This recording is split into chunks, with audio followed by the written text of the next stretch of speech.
Hello you beautiful ladies and gentlemen, and welcome. Today we're going to be talking about PvP leveling builds and some builds that are going to help you level while being flagged in New World. If you're anything like me, you're going to be flagged 100% of the time during your leveling experience, but you want to have something that's diverse that can do the dungeons still, you can still do open world PvP, and you can still do all your quests without being hindered too much by going into a PvP build. I'm going to leave some timestamps in the description below so you can skip to any of these weapon combinations and get a brief rundown on what they're about. So that being said, let's get straight into the first build here. First up, we have the Firestaff and Rapier build. I'd suggest using this in the early days so that you can conserve mana with your Firestaff from 1 to level 25. This build has high mana regen, high mobility, heaps of burn and bleed damage, and a knockback just in case. I'd say that this build excels in an open world PvP environment, but it's also not that bad in a PvE environment and in a dungeon environment. Personally, this is the build I'm going to be using up until level 25, and then I'm probably going to switch to the Gauntlet, which we'll talk about later.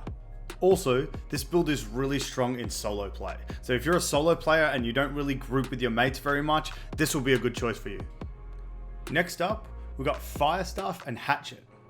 This build has high mana regen, high mobility, the knockback, an 18-second 30% heal after Berserk, and you defy death's 3-second immortality on a fatal hit. With this build, I think it's only going to be viable in the low level ranges. So you only want to really be using your Hatchet up until level 25, and then you want to switch it out for the Rapier or the Gauntlet. The reason for this is the Hatchet scales off a different primary stat than the Firestaff. The Firestaff is intellect, the Hatchet is strength and dexterity.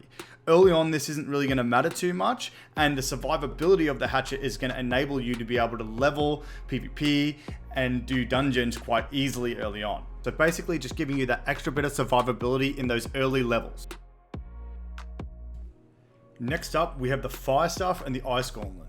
Now I'd suggest using this from level 20 or 25 onwards, just because if you use Firestaff and Gauntlet really early on, you are mana starved all the time. I'd suggest using one of the two builds I've just mentioned up until level 20 or 25 and then switching to the Gauntlet. So then you have a bit more mana regeneration and you're not being mana starved all the time and not being able to use your skills. This build has high mana regen, average mobility, knockback, really good CC, and really good AoE.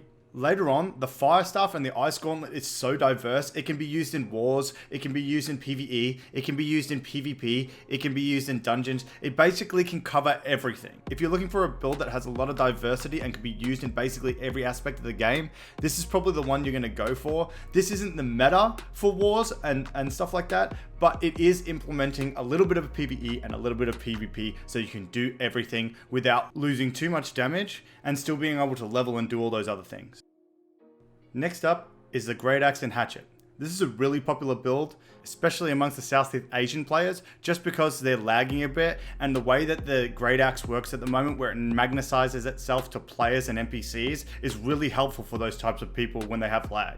On top of that, it's really good in group environments, it has good cleave, its skills are really easy to land, it has the 18-second 30% heal from Berserk on your Hatchet, and it has Defy Death from your Hatchet, which is that 3-second immortality after receiving a fatal hit. I think you're going to see a lot of people running this build for their leveling process. It is good in PvP, it's good in PvE, and in the dungeons, it's really sought after for its gravity well. Next up, we have Great Axe Warhammer. This is a really good build in group environments. It's got really good cleave, it's got heavy AoE and heavy AoE CC. This build is really diverse, and if played correctly, you can get a lot of value out of your skills in any environment in the game. This build is really good for its CC chaining, AoE damage, and really strong, slow, heavy hits. This is another one that's really good in a group environment, especially in PvP. The CC from the hammer and the gravity well from the Great Axe complement each other really well, and you can really CC someone into oblivion by using this build. Last but definitely not least is the Life Staff. The life staff is probably one of the most diverse weapons in the game.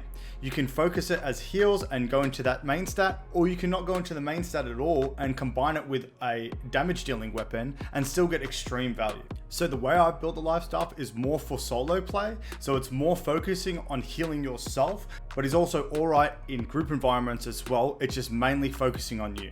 You can use this life staff build with any of the weapon builds I've just provided to you in this video. It works really well with all of them. So just choose a weapon that you like most, combine it with a life staff, and you'll be good. So that's all for today's video. I hope I helped you guys in some way by providing this information for you guys, and I'll see you in the next one.